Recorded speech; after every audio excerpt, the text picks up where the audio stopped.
ભીંડા બટેકાનું શાક બનાવવા માટે ભીંડાને 2 થી 3 પાણીએ વોશ કરીને કોરો કરી લીધો છે અને પછી આ રીતે પીસ કરી લીધા છે। 3 મીડિયમ સાઇઝના બટેકાને આ રીતે ચિપ્સમાં કટિંગ કરી લીધા છે। નોનસ્ટિક પેનમાં 5 ચમચી જેટલું તેલ ઉમેરશું। તેલ ગરમ થાય એટલે અડધી ચમચી રાઈના દાણા, અડધી ચમચી જીરું ઉમેરશું। ચપટી હિંગ સાથે 4 થી 5 મીઠા લીમડાના પાન ઉમેરીને વઘારને સારી રીતે સાતળી લઈશું। 1 લીલા મરચાંને ઝીણું કાપીને ઉમેરશું। અડધા ઇંચ આદુના ટુકડાને છીણીને ઉમેરશું। હવે બટેકાની ચિપ્સ ઉમેરીને બટેકાની ચિપ્સને 2 મિનિટ માટે સાતળવાની છે। અડધી ચમચી હળદર પાવડર, સ્વાદ પ્રમાણે મીઠું ઉમેરીને મિક્સ કરી લઈશું। બટેકાની ચિપ્સને આપણે પેનમાં સારી રીતે ફેલાવી દઈશું। તો આ રીતે તમે જોઈ શકો છો ફેલાવી દીધી છે। બટેકાની ચિપ્સમાં હલકું લેયર આવી ગયું છે। હવે ભીંડા ઉમેરશું।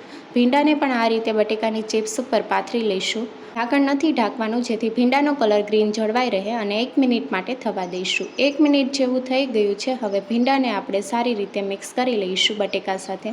તો બહુ વધારે આપણે ચમચાનો ઉપયોગ નથી કરવાનો, પેનને આપણે હલાવવાનું છે, જેથી ભીંડો અને બટેકા સારી રીતે મિક્સ થઈ જશે અને ભીંડાનું શાક પણ ચીકણું તૈયાર નહીં થાય। ભીંડો કૂક થાય છે ત્યાં સુધીમાં શાકમાં ઉમેરવાનો સ્પેશિયલ મસાલો તૈયાર કરી લઈશું। 1/4 કપ જેટલા સિંગદાણાને આપણે વાટી લઈશું।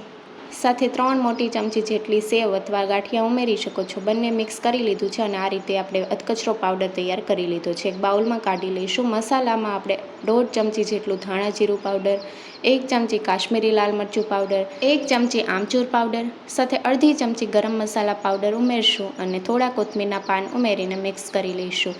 શાકમાં ઉમેરવાનો સ્પેશિયલ મસાલો તૈયાર થઈ ગયો છે। હવે ભીંડાને આપણે જોઈ લઈશું। ભીંડો સારી રીતે કૂક થઈ ગયો છે અને બટેકાની ચિપ્સ પણ જોઈ શકો છો સારી રીતે કૂક થઈ ગઈ છે। હવે આપણે મસાલો ઉમેરશું। તો મસાલો તમારે જે રીતે ઓછો વધારે કરવો હોય એ રીતે તમે ઉમેરી શકો છો। મેં બધો મસાલો ઉમેરી દીધો છે અને હવે ભીંડામાં સારી રીતે મિક્સ કરી લઈશું। 1 મિનિટ માટે થવા દઈશું, જેથી મસાલાનો ફ્લેવર શાકમાં સારી રીતે આવી જાય। કોથમીરના પાન ઉમેરીશું અને ગેસની ફ્લેમ બંધ કરી દઈશું। ભીંડા બટેકાનું શાક તૈયાર છે।